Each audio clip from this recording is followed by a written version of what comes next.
Tu parles peu. Pas parce que tu n'as rien à dire, mais parce que tu observes avant de parler. Parce que tu n'éprouves pas le besoin de remplir chaque silence. Parce que tu préfères comprendre une situation plutôt que de réagir trop vite. Et pourtant, tu l'as sûrement remarqué, dans ce monde, parler peu est rarement bien interprété. On te perçoit comme distant, parfois froid, parfois même fermé. On te demande pourquoi tu ne dis rien, pourquoi tu ne réagis pas davantage, pourquoi tu sembles en retrait. Et à force d'entendre ces remarques, une idée commence à s'installer lentement. Peut-être que tu devrais parler plus. Peut-être que ton calme te rend invisible. Peut-être que, pour être respecté, il faut s'exprimer davantage. C'est ici que beaucoup d'hommes commencent à douter d'eux-mêmes. Non pas parce qu'ils sont faibles, mais parce qu'ils vivent dans une société qui confond le bruit avec la valeur. Aujourd'hui, celui qui parle le plus est souvent celui qu'on remarque en premier. Pas parce qu'il est plus juste ou plus intelligent, mais parce qu'il occupe l'espace. Il commente, il explique, il réagit à tout. À l'inverse, celui qui parle peu laisse des vides. Et le vide met mal à l'aise. Le silence oblige à réfléchir, il ralentit le rythme, il empêche les réactions automatiques. Alors on cherche à le combler, on l'interprète, on le juge. Si tu parles peu, on projette sur toi, on imagine ce que tu penses, on interprète ton calme comme un manque. Et c'est là que naît une première douleur, discrète mais réelle, l'incompréhension. Tu sais ce que tu vaux, tu sais ce que tu penses, mais les autres ne voient qu'une chose, tu ne te justifies pas. Et dans une société où tout doit être expliqué, celui qui ne s'explique pas devient suspect. Tu as peut-être déjà vécu cette situation. Un groupe, une réunion, un repas. Tout le monde parle, les opinions s'enchaînent, les certitudes se contredisent.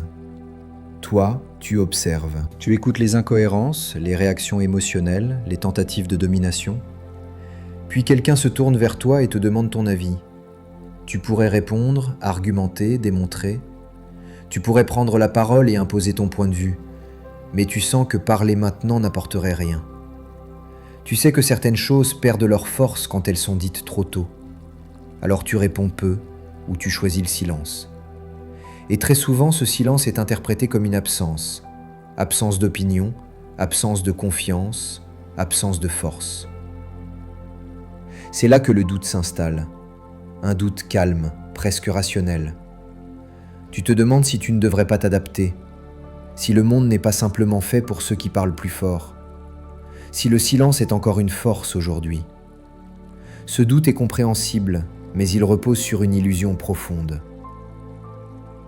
On t'a appris que parler est une preuve d'intelligence, que s'exprimer c'est exister, que se taire c'est subir.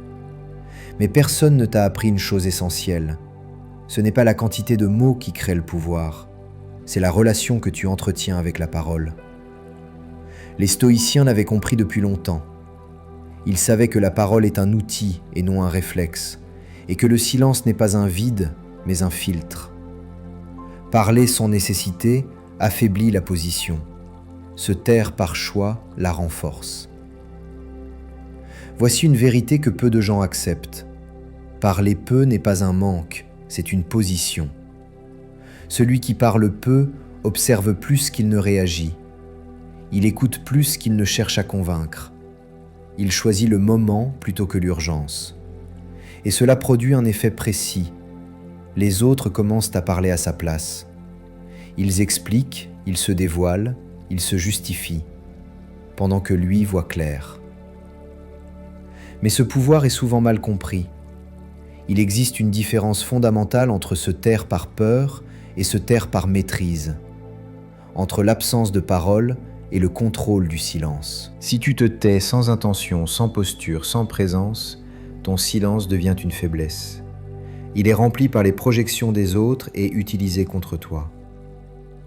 En revanche, si tu parles peu parce que tu sais quand parler, pourquoi parler et surtout quand ne pas le faire, alors ton silence devient un levier. Un levier discret, mais profondément déstabilisant. Les gens ne respectent pas le silence en lui-même. Ils respectent celui qui pourrait parler, mais choisit de ne pas le faire. Dans cette vidéo, nous allons explorer ce pouvoir en profondeur. Pourquoi ceux qui parlent peu dérangent? Pourquoi ils sont testés? Pourquoi ils sont parfois sous-estimés? Et surtout, comment transformer le silence en un véritable outil de maîtrise et de respect. À la fin, je te laisserai une pratique simple, pas pour réfléchir, pour agir. Dans la prochaine partie, nous allons comprendre le mécanisme invisible du silence et la manière dont il inverse les rapports de force, souvent sans qu'aucun mot ne soit prononcé. Tu as peut-être déjà remarqué une chose étrange. Plus tu restes calme et silencieux, plus certaines personnes deviennent nerveuses. Elles parlent davantage, elles expliquent trop, elles se justifient sans qu'on ne leur ait rien demandé. Ce phénomène n'est pas un hasard. Il repose sur un mécanisme psychologique précis que peu de gens comprennent. Le silence crée une tension. Pas une tension agressive, mais une tension cognitive. Quand quelqu'un parle, il donne des informations, il se positionne, il se dévoile. Quand quelqu'un se tait, il ne donne rien. Et le cerveau humain déteste le vide. Face au silence, l'esprit cherche à reprendre le contrôle. Il veut combler, interpréter, provoquer une réaction. C'est pour cette raison que le silence dérange. Il retire à l'autre le rythme de l'échange. Celui qui parle contrôle généralement la direction de la conversation. Celui qui se tait suspend cette direction. Il oblige l'autre à avancer sans repère. Et très peu de personnes sont à l'aise dans cette situation. Observe bien ce qui se passe dans une discussion. Celui qui parle le plus finit presque toujours par révéler ses intentions, ses peurs ou ses faiblesses. Il s'expose. Il se rend lisible. À l'inverse, celui qui parle peu reste opaque. Et ce qui est opaque attire l'attention, parfois même l'inquiétude. C'est ici que la dynamique de pouvoir commence à s'inverser, non pas par domination directe, mais par asymétrie d'information. Celui qui parle donne, celui qui se tait reçoit. Et dans toute interaction humaine, celui qui reçoit plus qu'il ne donne prend l'avantage. Les stoïciens avaient parfaitement compris ce principe. Épictète disait que l'homme sage ne réagit pas immédiatement, car entre ce qui arrive et ce que nous en faisons, il existe un espace. Cet espace est la clé de toute maîtrise. Le silence est souvent la forme la plus pure de cet espace. Quand tu parles peu, tu forces l'autre à remplir ce vide. Et en le remplissant, il révèle son état intérieur, son impatience, son besoin d'approbation, son désir de contrôle. Ce n'est pas toi qui prends le pouvoir activement, c'est l'autre qui te le donne, sans s'en rendre compte. C'est pour cela que les personnes calmes sont souvent testées. On les provoque, on cherche à les faire réagir. On essaie de vérifier s'il y a vraiment quelque chose derrière ce silence, ou s'il ne s'agit que d'une façade.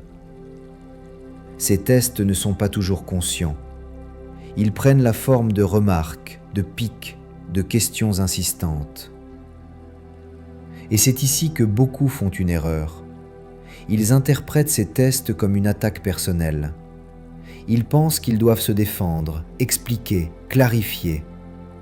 Mais en faisant cela, ils détruisent précisément ce qui faisait leur force. Ils entrent dans le jeu de l'autre. Ils parlent pour rassurer. Ils parlent pour se justifier. Et en parlant, ils perdent l'avantage. Comprends bien ceci. Le silence n'est pas puissant parce qu'il impressionne. Il est puissant parce qu'il déplace l'effort sur l'autre. Celui qui parle peu n'a rien à prouver. Il observe, il écoute, il attend. Et pendant ce temps, l'autre s'agite. Mais attention, ce mécanisme ne fonctionne que sous une condition. Le silence doit être intentionnel. Il doit être habité.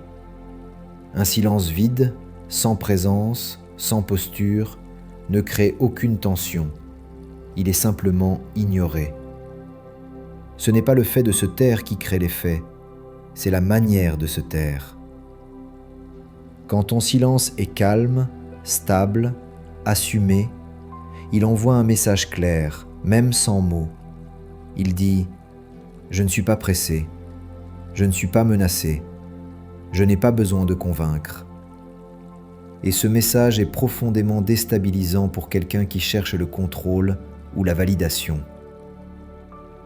C'est pour cette raison que le silence bien utilisé agit comme un miroir. Il renvoie à l'autre sa propre agitation. Plus il parle, plus il se révèle. Plus tu restes calme, plus tu vois clair. Mais ce mécanisme peut aussi se retourner contre toi si tu ne comprends pas ses limites. Si tu confonds silence et retrait. Si tu utilises le silence pour fuir au lieu de choisir. Dans ce cas, il ne crée plus de tension, il crée un vide mort. Et ce vide ne protège rien. Dans la prochaine partie, nous allons justement voir où se situe la frontière, quand le silence devient une force et quand il commence à te desservir. Car le véritable pouvoir ne réside pas dans le fait de ne jamais parler, mais dans la capacité à décider précisément quand le faire et quand s'abstenir. Si tu comprends cette différence, ton rapport aux autres change. Et surtout, ton rapport à toi-même devient plus stable. Car tu n'es plus entraîné par l'urgence de réagir. Tu redeviens maître du rythme. Et celui qui contrôle le rythme contrôle bien plus qu'une conversation. Le silence n'est pas automatiquement une force. Et c'est ici que beaucoup se trompent. Ils entendent que parler peu peut donner un avantage, alors ils commencent à se taire sans comprendre pourquoi. Ils confondent maîtrise et retrait, et au lieu de gagner en respect, ils deviennent invisibles. Première erreur, se taire par peur. Ce silence-là n'a rien de puissant. C'est un silence contracté, tendu, défensif. Il ne crée pas de mystère, il crée un malaise. Les autres le ressentent immédiatement. Ils sentent l'hésitation, l'insécurité, le besoin de disparaître. Et face à cela, ils n'accordent aucun respect. Au contraire, ils prennent encore plus de place. Un silence né de la peur n'est pas un choix, c'est une réaction. Et toute réaction peut être exploitée. Celui qui se tait parce qu'il n'ose pas parler finit toujours par perdre le contrôle de la situation. Non pas parce qu'il parle peu, mais parce qu'il ne tient aucune posture intérieure. Deuxième erreur, le silence sans présence. Certains se taisent, mais leur corps parle à leur place. Regard fuyant, épaules fermées, respiration courte, posture instable. Ce type de silence n'impressionne personne.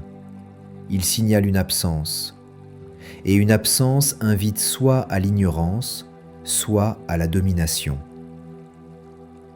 Il faut comprendre une chose essentielle. Le silence n'est jamais seulement auditif. Il est aussi physique. Il est aussi énergétique, au sens le plus concret du terme. Si ton corps ne soutient pas ton silence, celui-ci s'effondre. Les mots ne sortent pas, mais le message est quand même envoyé. Et ce message dit « Je doute ». Troisième erreur, se taire trop longtemps sans jamais poser de cadre. Le silence n'est pas une fuite permanente. Celui qui ne parle jamais finit par devenir un décor. Les autres s'habituent. Ils n'attendent plus rien. Et à ce moment-là, le silence ne crée plus de tension. Il n'existe même plus. Le véritable pouvoir ne réside pas dans le fait de se taire constamment, mais dans la capacité à choisir. Choisir de parler quand cela compte. Choisir de se taire quand les autres attendent une réaction. Ce choix est ce qui distingue la maîtrise de l'effacement. Voici le point que beaucoup ne comprennent pas. Les gens ne respectent pas le silence. Ils respectent la capacité de parler. Et c'est précisément pour cela que le silence fonctionne, parce qu'il est perçu comme un choix, non comme une incapacité. Quand tu parles rarement, mais que tes mots sont clairs, posés, assumés, alors chaque silence qui suit prend du poids. Les autres savent que tu pourrais intervenir. Ils savent que tu vois ce qui se passe. Et c'est cette possibilité non utilisée qui crée la tension. À l'inverse, si tu te tais tout le temps sans jamais affirmer quoi que ce soit, ton silence n'est plus un levier. Il devient un bruit de fond. Et le bruit de fond est toujours ignoré. Il faut donc rétablir une distinction claire. Le silence efficace n'est ni passif ni fuyant.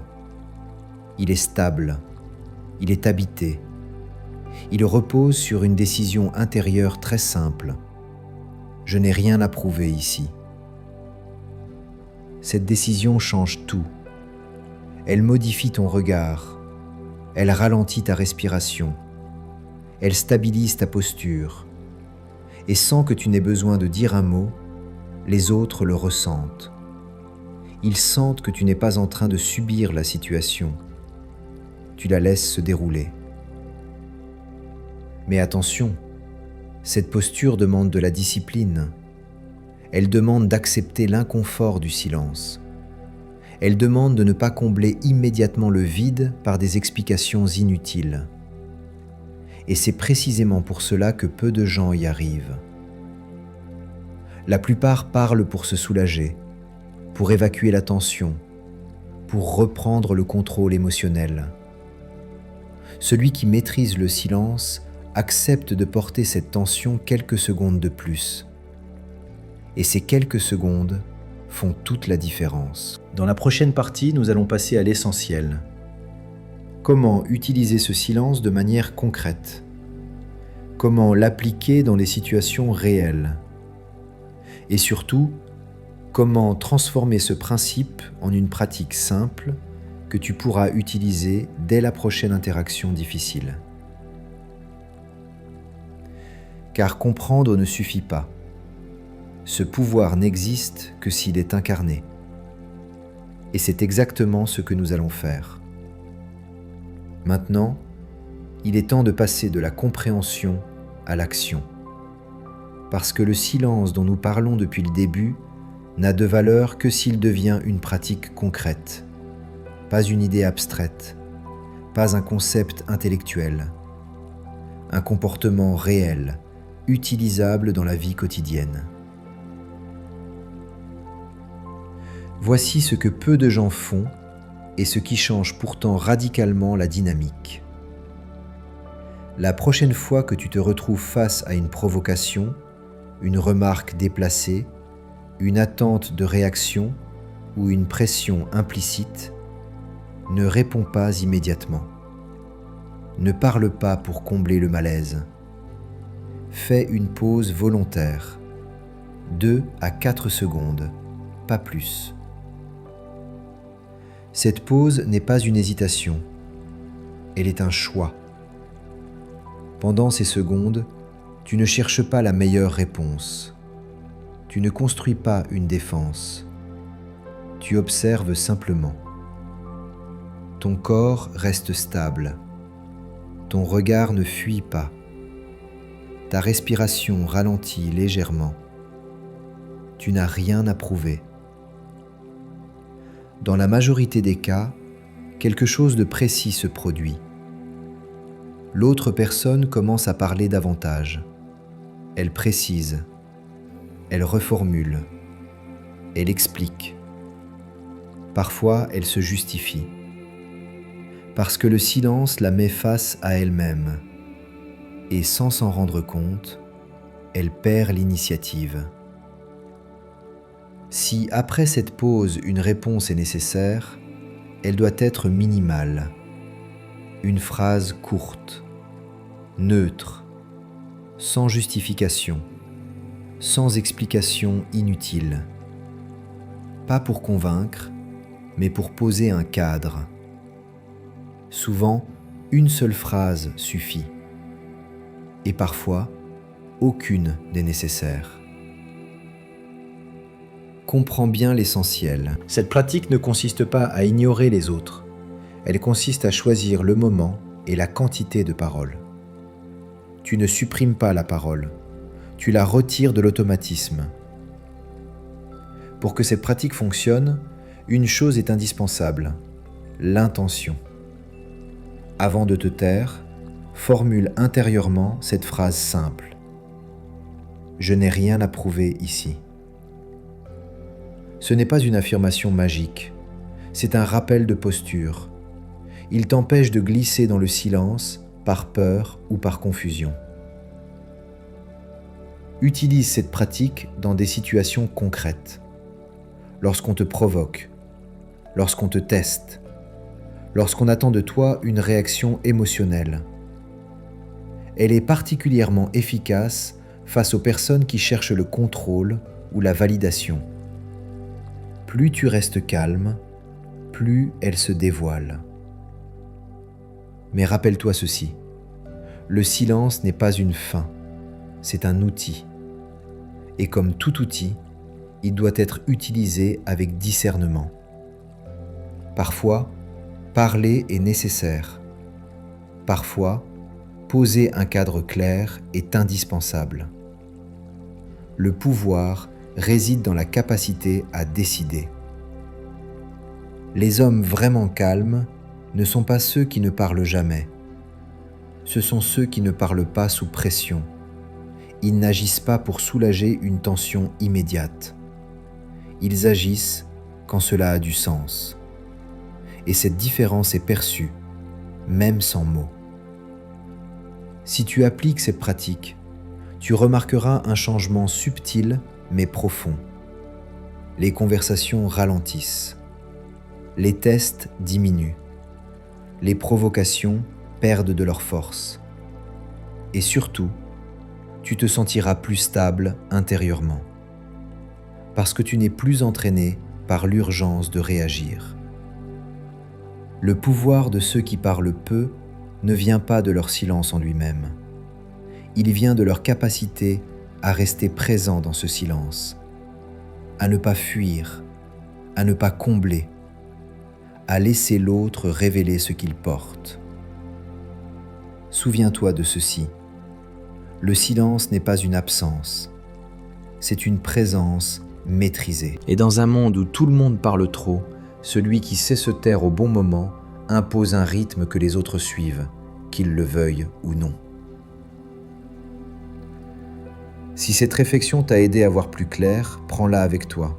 Observe, expérimente et laisse le silence travailler pour toi.